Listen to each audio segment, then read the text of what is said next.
Ես այսօր ուզում եմ խոսել Նոյի կյանքի մասին, եւ այդպես էլ վերնագրել եմ այսօրվա ուղերձը, որ կոչվում է կառուցիր տապանը։ Ուզում եմ խոսել Նոյի մասին, որովհետեւ գիտեք, կարծում եմ սա մի անձնավորություն է, սա մի պատմություն է, որ երբ թե չկա այս աշխարհում մի տեղ, որ մենք գնանք կամ մի մշակույթ, որը տեղյակ չլինի մեծ ջրհեղեղի մասին։ Նա մանավանդ եթե մենք խոսենք հայ մարդկանց հետ, մեր պատմության մեջ այն մտած այն առումով, որ Արարատ լեռան վրա իջավ Նոյի տապանը։ Այսինքն նույնիսկ պատմական տեսանկյունից բոլորը տեղյակ են սրա հետ կապված, բայց Նոյի օրերը նրանք մարգարեական առումով ցույց են տալիս մեր օրերը, որտեղ Տեր Հիսուսը խոսեց Նոյի մասին, ասեց, որ այս վերջին ժամանակները կլինի Նոյի օրերի պես, երբ որ մարդիկ ամուսնանում էին, գործ էին անում, իրենց զվարճությունների մեջ էին, ու ինչպես որ տապանի դուռը փակվեց, մի օր կփակվի Տիրոջ փրկության դուռը, ու այլևս հնարավորություն չի լինի, ճանապարհ չի լինի։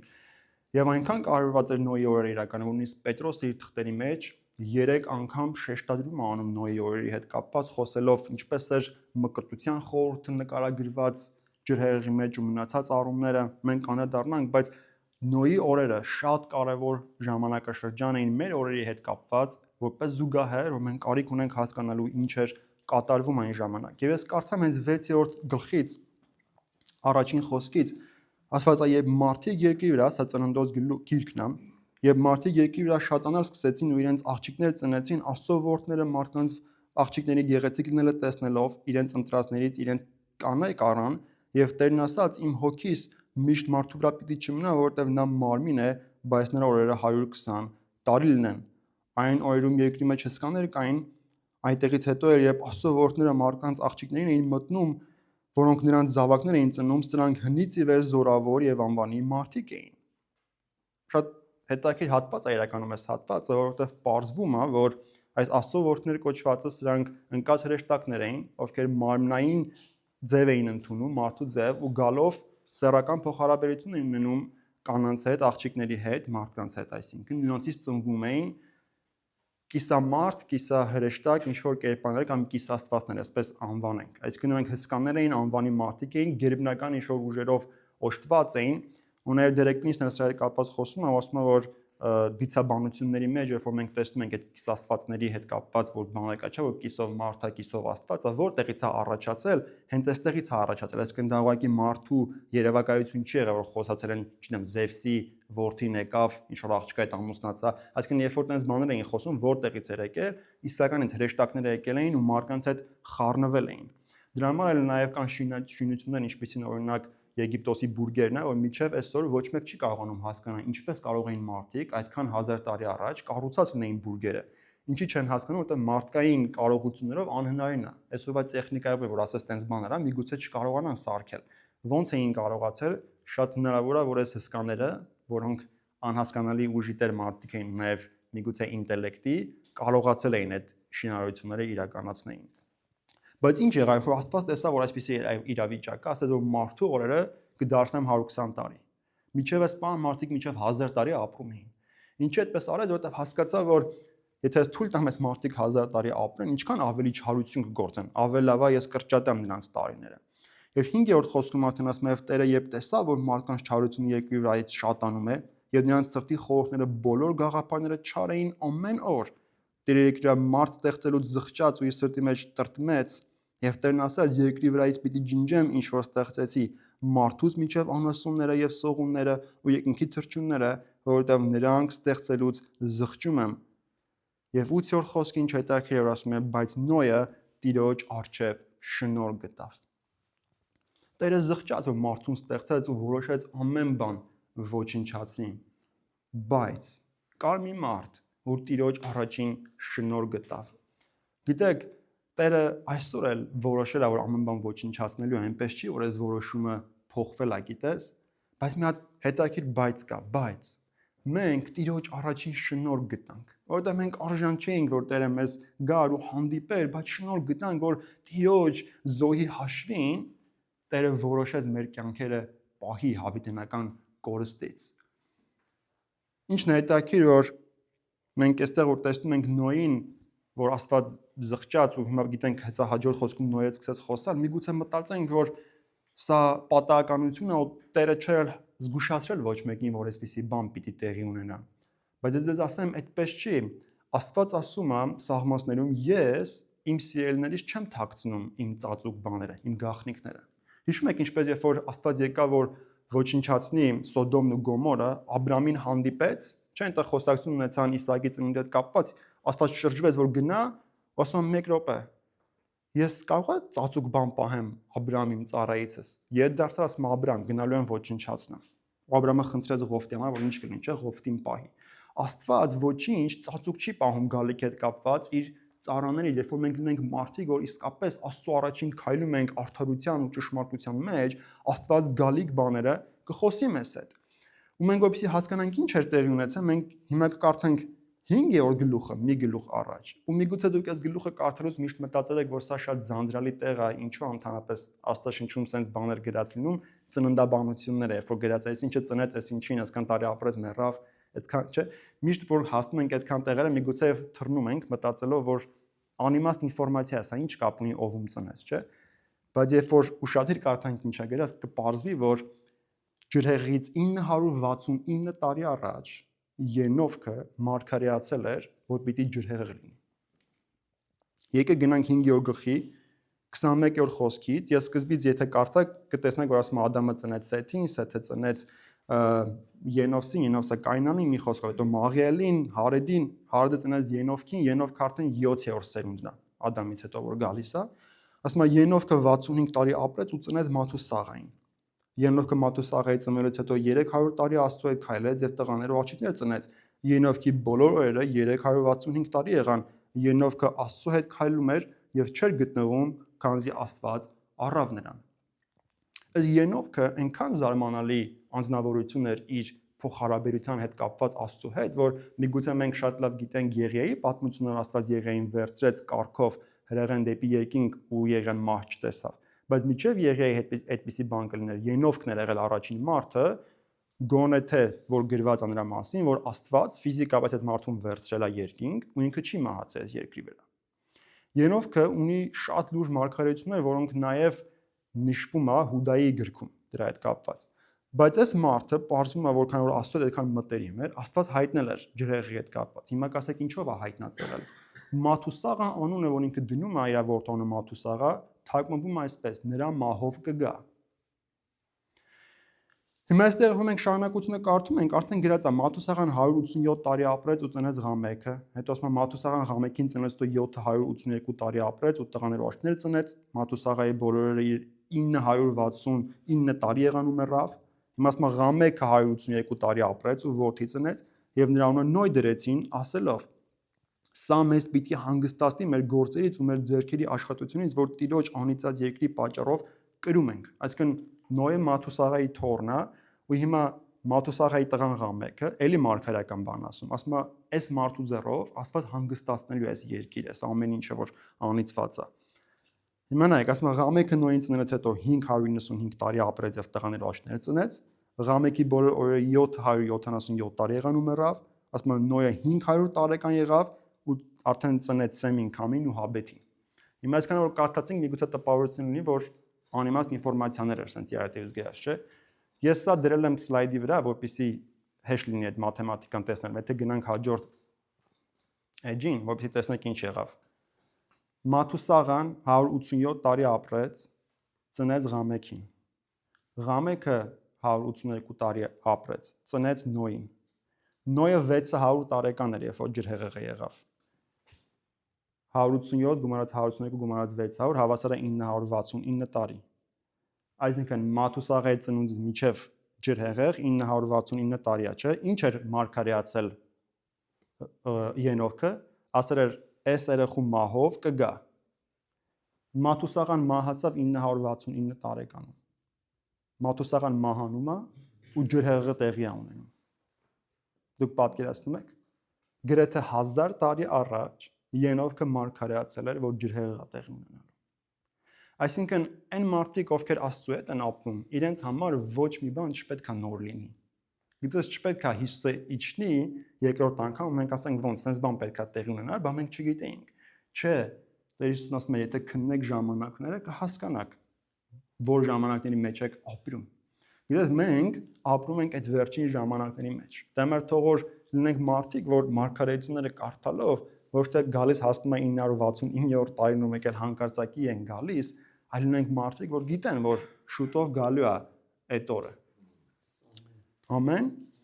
Ինչ հետաքրքիր է, չէ՞, ես նաև ուզում եմ ինչի սա ցույց տա, որ տեսնենք ինչքան խորն Աստծո խոսքը, ինչքան կարևոր է դետալային կերպով ուսումնասիրելը, որտեղ միգուցե 5-րդ գլուխը նույնիսկ չենք կարդացել։ Ընդհանրապես առաջ ենք անցել, չենք էլ մտածել, որ այստեղ ինչ-որ խորություն կա։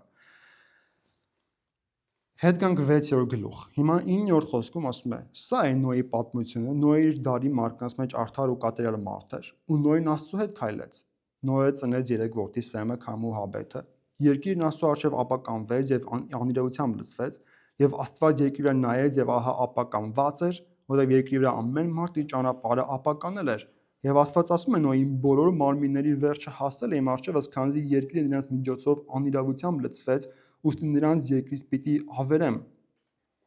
Նախ ինչն է ինձ զարմացնում, որ տեսեք, Աստված չի ասում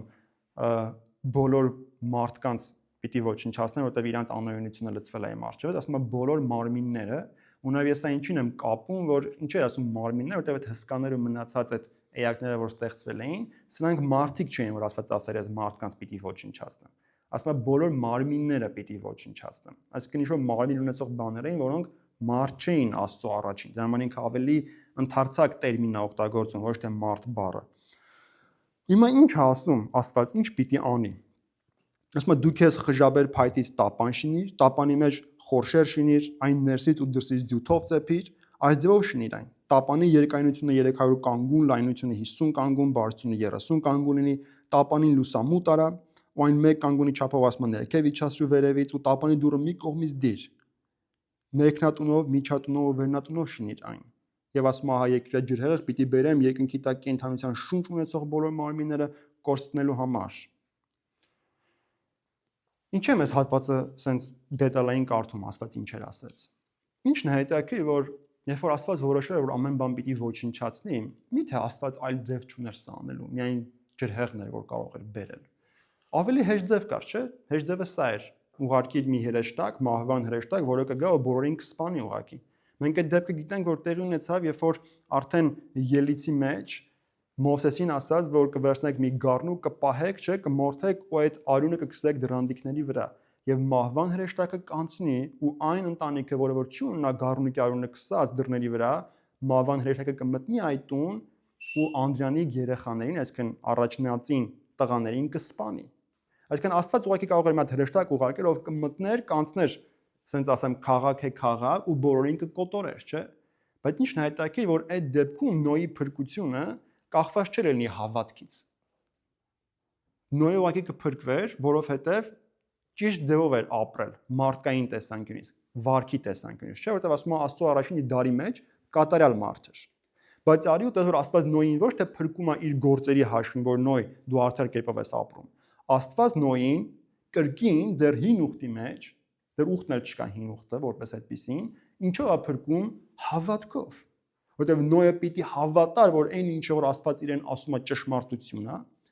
որ այդքան տարի չարչարվեր ու սարքեր, ամեն բան թողներ, սпасելով մի բանի, որ ջրհեղեղ է լինելու։ Դրա համար Եբրայեցիս 11-րդ գլուխը խոսում է Նոյի հավատքի մասին, ասելով Նոյը հավատքով պատգամ ընդունեց Աստծուց, ուղերձ ընդունեց։ Ու ասում է վախենալով իր ընտանիքի համար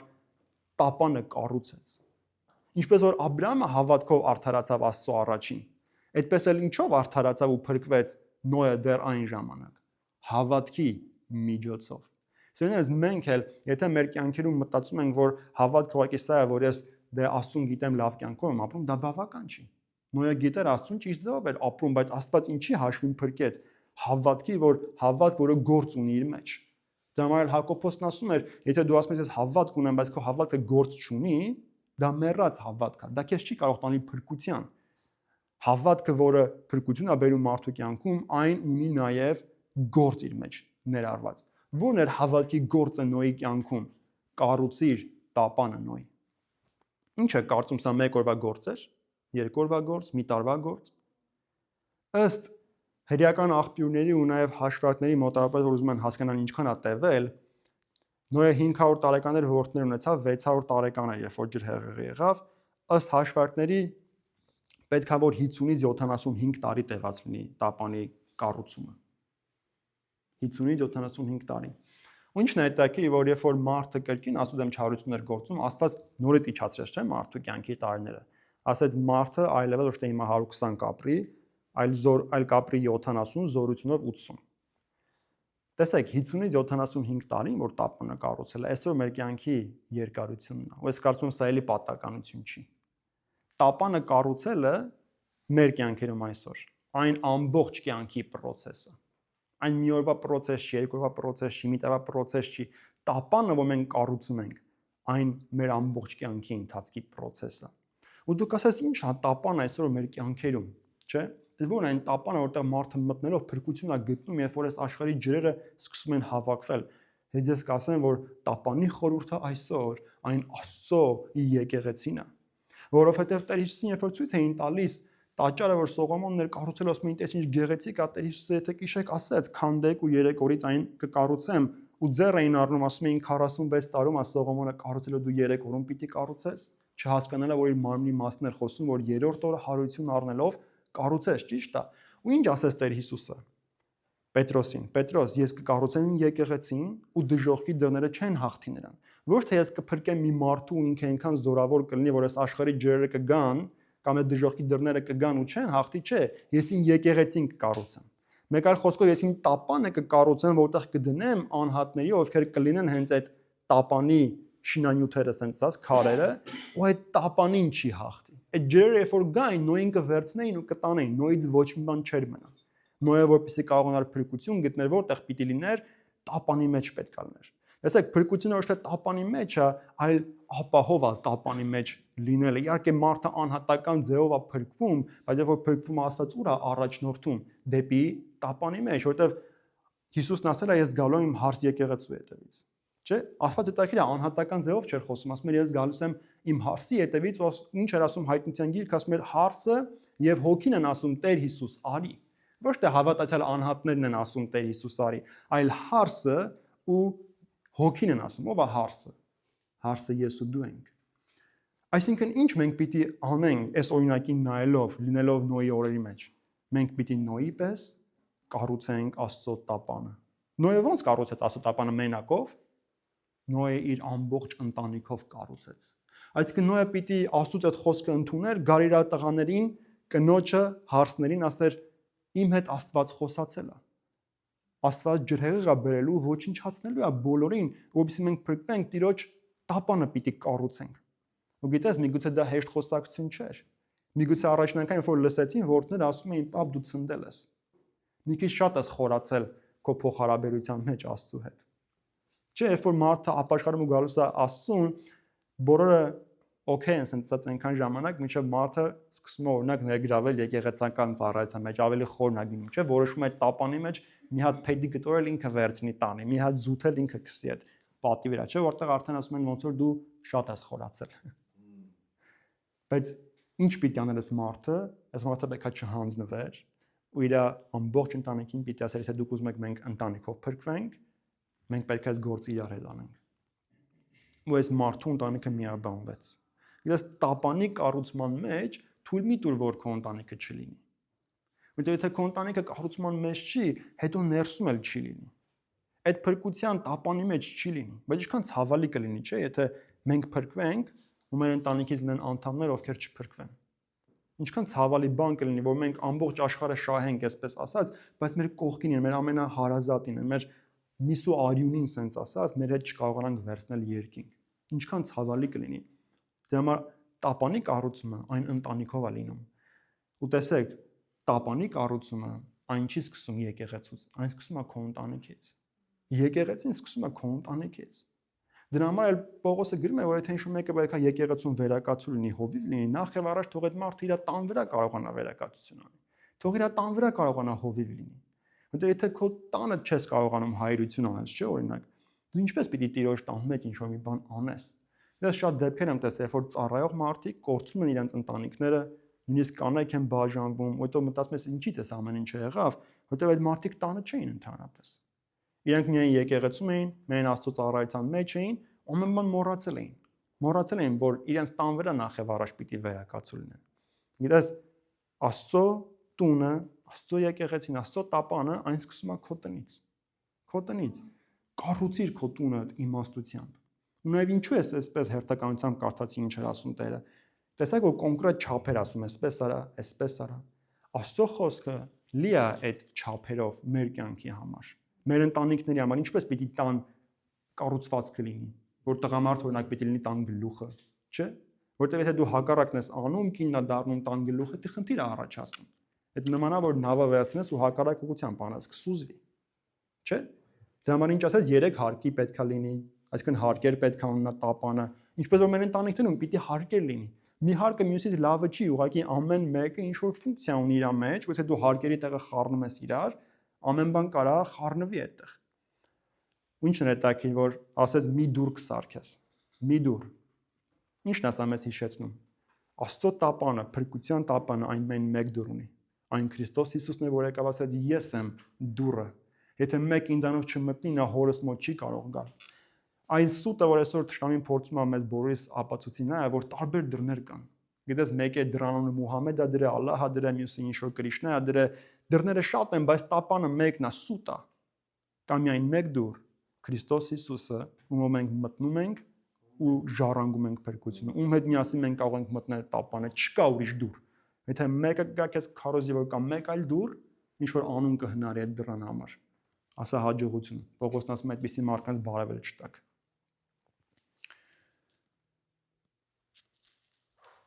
Եվ ինչ ասեց, Աստված ասեց, որ ամեն անասուններից իրենց տեսակի պես մեկ-մեկ հատով կվերցնես, ինչի համար է, որպեսզի հետո սերունդը շարունակվեր, բայց ասել էր մաքուրներից կվերցնես 7-ականով։ Ինչ էր դա ասել Աստված, որպեսզի եթե պետք լինի կարողանար զոհաներ։ Նոյը, որտեղ եթե պատկերացնենք մի հատ գառա վերցրես զույգով, այդ գառներից մեկին է որ մորթի սերունդը կկանգնի, չէ՞։ Աստված այդքանը իմանալով նախապես ինչ էր ասել, ավելցուկով կվերցնես։ Ու գրված է, որ այս կենդանները իրանք իրանցով եկան։ Այս զոհի պահը եմ շեշտադրում, որ մեկ այլ տեղում Աստծո խոսքն ասում է, որ Աստված սերմ է տալիս ցանելու համար։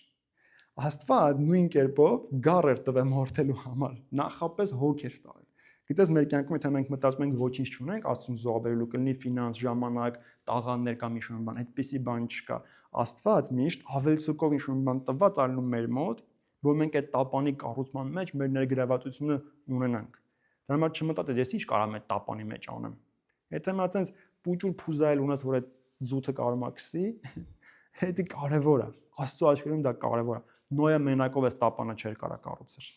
Հաստատ 600 տարեկանում չէր լինի, երբ որ այս ամեն ինչը լիներ, շատ ավելի երկար կտևեր, եթե մենակով լիներ, չէ՞։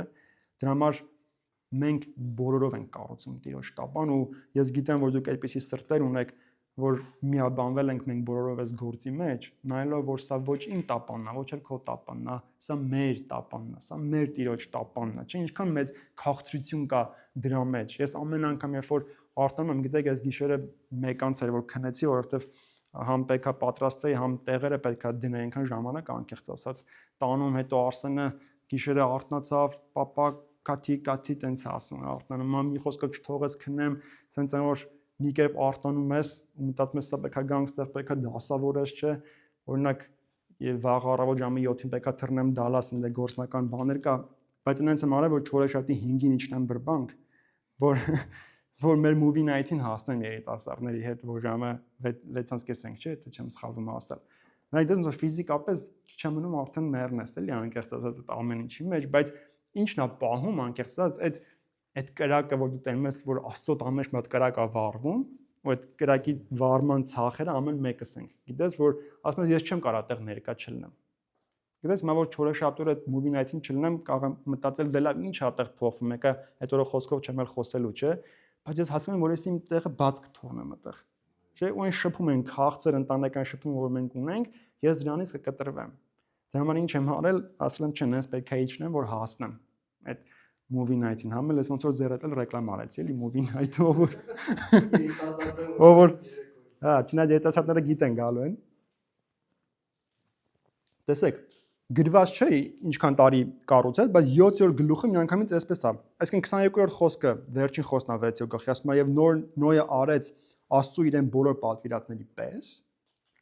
Եվ 7-րդ գլուխը արդեն այսպես է սկսում։ Տերն ասեց Նոյին. դու քո բոլոր տնովը տապանը մտիր, որտեղ այս դարի մարդկանց մեջ քեզի մարջևես արդար տեսա։ Գիտես, Աստվածաշունչը հետաքրքիր է, չէ՞։ Ասենք դու արագ անցնում ես ու գրած չի, քանի տարի անցավ այս մարդը ինչ դժվարություններով անցավ, չէ՞, ինչ հալածանքներով անցավ։ Ուղղակի գրած է, հիմա մի անգամից ասված, ասես դե հիմա մտի։ Նենց հեշտ է հնչում, չէ՞, ոնց որ սենց ասել էր կառուցի, այս մարդը սենց մա կաֆեդրա էր վերցրել, սենց բերեց, վերցրեց, բերեց դրեց տեղ, մեկ էլ ասված եկավ, ասած շատ լավ է, դե հիմա մտեք։ Բայց տենց չէր։ Այս մարդը մի հատ ամբողջ մեր կյանք սենց ասած ջանք էր արել ու ասված էլ հետը չէր խոսացել այս ընթացքում։ Ինչ ապշելու բան է, չէ՞։ Մի անգամ խոսած կառուցիր ու էլ չկա։ Չէ՞, մենք ասում ենք բա Աստված ինձի խի օրը մեջ չի ասում, որ ես ինչ-որ բան պետք է անեմ իր համար։ Ես մի անգամ Տերն ասել է. շինիր իմ տունը, ես կառուցեմ քո տունը։ Կարիք չկա որ ամեն անգամ Աստված իշնի նույն բանը մեզ ասի։ Նոյը մի անգամ լսեց, մի ամբողջ կյանք ներդրեց ու չգիտեր երբ այդ օրը գալու։ Մեկ էլ Աստված եկավ ասաց հիմա է Նոյի այդ օրը մտի, ես 7 օրից անձրևը սկսում եմ։ Արդեն մտեք։ Կասես ինչ էր անում Նոյը այս ընթացքում։ Նոյը քարոզության մեջ էր։ Պետրոսը Նոյին անվանում է արդարության քարոզիչ երկրորդ գլխում իր թղթի ինչի որտեղ այս մարդը վստահ են որ քարոզում էր ասում էր ժողովուրդ դուք չեք հասկանում ինչ է սպասվում աղբաշխարեք Աստված անձրև է բերելու ու ջրհեղեղ է լինելու ու նույնիսկ ասեք բայց ինչ կար այդտեղ դժվար որ մարդիկ չէին հավատում չէ ըստ որոշ աստվածաբանական տվյալների կոնկրետ նշված չի բայց այսպես է նաև ընդունված կարծել որ միջև ջրհեղեղը անձրև չի եկել երկրի վրա որտեղ եթե կարդաք ծննդոց առաջին գլուխը, որ Աստված ներկայացնում է մարդուն ստեղծելուց առաջ ինչպես էր երկիրը ջրվում, Աստվածա որ ցող էր լինում, այդ ցողը ասում է բարձրանում էր ու ցողի միջոցով գոլոշին, այսինքն ցող էր դառնում, այդ ցողից ջրվում էր երկիրը։ Ոչ թե անձրև էր գալիս, որ ջրվեր, ցողով էր ջրվում։ Այսինքն այս մարդկանց համար, որ անձրև կարա գա ջրհեղ լինի, այնքան անհավանական պատմություն է, որ չէին կարա հասկանային ինչի մասին է խոսքը գնում։ Բայց Աստված երբ որ մտան այս 7 գլխում մոտ հետաքրքիր խոսք է գրված Աստվածա եւ Աստված Նոյի հետևից փակեց դուռը։ Ոչ թե Նոյը փակեց, Աստված փակեց դուռը։ Դեք ինչի Աստված փակեց, որտեղ եթե Նոյը փակեր, մարդիկ աղանջի ձևով կարողանային այդտեղ հետո մտնեին։ Աստված փակեց դուռը։ Ինչին է սա նման, որ երբ որ այդ վերջին փողը կհնչի, 7-րդ փողը կհնչի, որ Տերը պիտի գա։ Գիտես այդ ինչին նման կլինի, որ Աստված տապանի դուռը կփակի։ Հիմա շատ մեծ է տապանի դուռը, չէ՞, բոլորի առաջ է բացված։ Եկեք, մտեք Աստծո տապանի մեջ, բայց կգա ժամանակ, որ այդ տապանի դուռը ուղղակի sense բում կփակվի, ու այլ մեկը չի կարողանա այդտեղ մտնի, եթե հարսանիքի հանդերձ չունենա, ինչպես որ Տերյուսը պատմեց այն առակի մեջ։ Կգա այդ ժամանակը։ Լի Նոյը չգիտեր այդ ժամանակը երբ է գալու։ Նոյի մենակ մի բան էր ասվել, դու կառուցի։ Չէ՞, մենք էլ կոնկրետ չգիտենք այդ ժամանակը։ Դա համար Տերյուսը ինչ էր ասում Մատթեոսում, որ Նոյի օրի պես կլինի։ Մարդիկ ուղղակի իրենց համար ապրելուց կլինեն, կմտածեն ամեն ինչ լավ է, ու մեկ էլ ինչ կլինի, բում։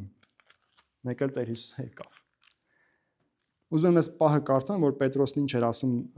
երկրորդ թղթի 3-րդ գլխի 3-րդ խոսքից եմ կարդում, ասում է, բայց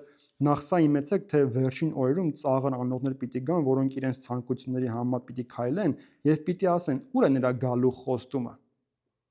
Որովհետեւ թե մեր հայրը քննեցին, այսինքն մահացան, բայց դեռ ամեն բան այնպես է ու մնում է ինչպես արարածների սկզբից էր։ Այդտեղ արդեն դեռ խոսում են Նոյի օրերի հետ կապված, ասում է չհասկանալով որ Նոյի օրերում էլ այդպես բոլորին ոչնչացրեց Աստվածը։ Ինչ ասում, վերջին օրերում ժամանակը գա, որ մարդիկ ծաղր կանենք, ասեն այդ ուր է ձեր ասած Հիսուսը որ գալիս է։ Մեր հայրերը մահացան այդ նույն բանն ասելով։ Աստված զգուշացրել է որ այդ ամեն ինչը լինելու է։ Այսինքն դուք մի քիչ ավելի երկար եք սպասելու, քան թե կարա կարծեք։ Բայց ինչ կլինի, կգա Հիսուսը։ Ասում է գողի պես կլինի այդ օրը, ինչ առումով, որ ոչ մեկ չէր սպասում։ Մեկը կգա։ Երկուսը դաշտում կլինեն, ասում մեկը կառնվի, մեկը կմնա, երկու հոգի իրանց հաշվապահական օֆիսում կլինեն, կամպյուտերի դիմաց նստած, մեկը կվերստվի, մեկը կմնա։ Պատկերացնում ես ինչ օր է լինելու։ Ես մեր երիտասարդներին էի պատմում, որ մերի հետ պետքա թռնեինք Երևան, ուրեմն sense ոնց որ գնում ենք դեպի գեյթի մոտ, իմ կյանքի ամենա վախենալու երևի պահն է այդ եղել։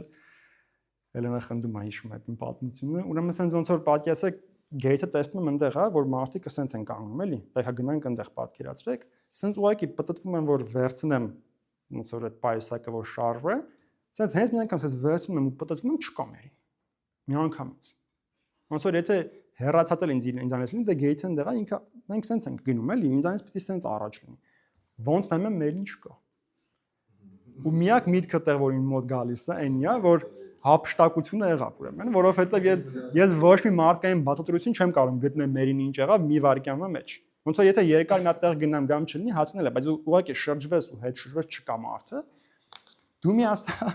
գեյթը փոխվել է ինքը նկատելա, որ կողքի հատվածից պետք է լինի, ինքը դեպի այն կոմա գնացի ու ես իրան չեմ տեսնում։ Բայց ինչով է բանը, ոնց որ շատ արագ եկալ է այս կոմ, ես արդեն ուղիղ եմ նայել, որ մի անգամից պատտվել եմ, չեմ տեսել, ինքը արդեն դե շարքի մեջ է։ Բայց այնց վախ եկավ, ես ասում եմ Աստված ջան, բայց ես ինչ նենց չարեցի, ինչը սենց եղավ էլ իմ կյանքում։ Նենց վախենալու էր, բայց միևնույն ժամանակ եւի լավ էր այնքանով, որ հասկացա, որ հաստատ չեմ ուզի ես այդ օրի մեջ լինել։ Նենց վախենալու էր, ժողովուրդ չեք պատկերացնում։ Որտեղ այդտեղ արդեն սկսում ես մտածել, ոնց որ էլ շարունակություն չկա, ես հիմա չեմ կարող ապաշխարել մի բան ուղղեմ։ Պետք է սպասեմ, այսա հալածանքներով, չարչարանքներով անցնեմ բան, մինչև հասնեմ տապանը գնացել է։ Նենց անենք այդ տապանի գնալուց հասնենք, չուշանանք այդ տապանի գնալուց ամեն։ Գիտեք, մարգարեությունները եթե կարդանք, կտեսնենք, որ ինչ էր ասում հրեշտակը, որ Հիսուսը գնաց ու բոլորը ներքևից նայում էին, զարմացած որ բարթանում են, ասաց, ինչի եք ապշած նայում։ Ոնց որ գնաց, այդպես էլ հետ է գալու։ Ու եթե մենք կարդանք մարգարեությունները, կտեսնենք, որ Զաքարիան դրա հետ կապված խոսում ու նաև Եզրասն դրա հետ կապված խոսում, որ գրված է, որ այդ օր Աստվածա, հենց հին ուխտում է մարգարեությունը, Աստվածա նա կիշնի ձիթենյաց, ասում է իր ոտները կդնի ձիթենյաց լեռան վրա։ Այսինքն մարգարեություն կար, որ գալուց էլի ձիթենյաց լեռան վրա պետքա իջնի Տեր Հիսուսը։ Ու ես մեր երիտասարդների հետ խոսելուց ասեցի անգամ, որ շատ հետաքրքիր է, որ կարդում ես, որովհետև մեկ այլ մարգարեության մեջ էլ ասված էր, որ երբ որ նա գա, արևելյան դռնից պիտի մտնի Երուսաղեմի տաճար, ու եւ 1517 թվականին սուլթան Սուլեման անունով մի մուսուլման սուլթան, երբ որ գրավում է Երուսաղեմը, իմանալով, որ սա մեսիանական մարգարեությունն է, որ Հիսուսը պիտի գա ու այդ դարպասով մտնի տաճար, տաճարի դարպասը վերցրել է ու պատ է շարել։ Մինչև հիմա այդ տեղը կա, որ պատ է։ Այն առումով, որ դե տեսնեմ ոնց պիտի կատարվի այս մարգարեությունը։ Բայց մեկ այլ մարգարեություն էլ կա գրված է, երբ որ Տերը իջնի ձիթենյաց լեռան վրա, ասված է, որ պիտի երկրաշարժ տեղի ունենա, ու երկրաշարժում նշված է,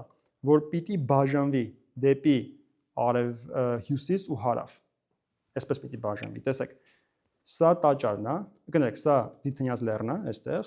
այստեղ գտնվում է տաճարը։ Այսինքն սա արևելքն է, սա արևմուտքն է։ Ինչ է ասված ասեմ մարգարեության մեջ, որ պիտի այսպես բաժանվի սարը մեջտեղից։ 1964 թվականին որոշում են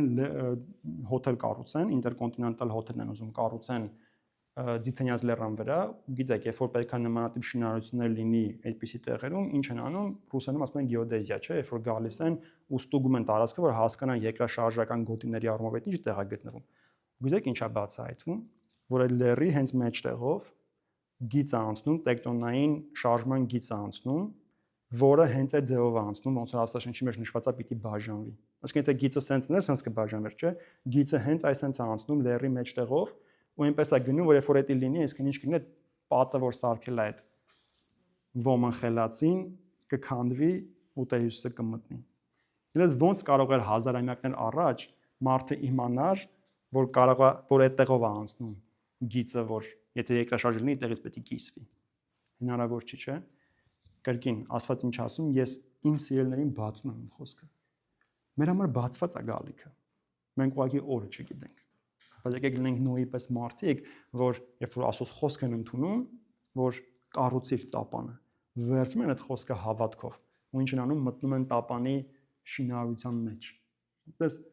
ապահով է տապանը, ապահով է եկեղեցին, ապահով է մեր տունը, երբ որ այնտեղ Քրիստոս Հիսուսն է բնակվում։ Հիսուսն ասաց, ով որ իմաստուն է, թող իր տունը կառուցի ժայռի վրա։ Եկեք մենք իմաստուն մարդիկ լինենք, որ նախ եւ առաջ մեր տունը կառուցենք։ Ճիշտ ձևով կառուցենք, որտեղ եթե քո տանը ճիշտ կառույց չդնես, Տիրոջ տապանի մեջ էլ կձախողվես։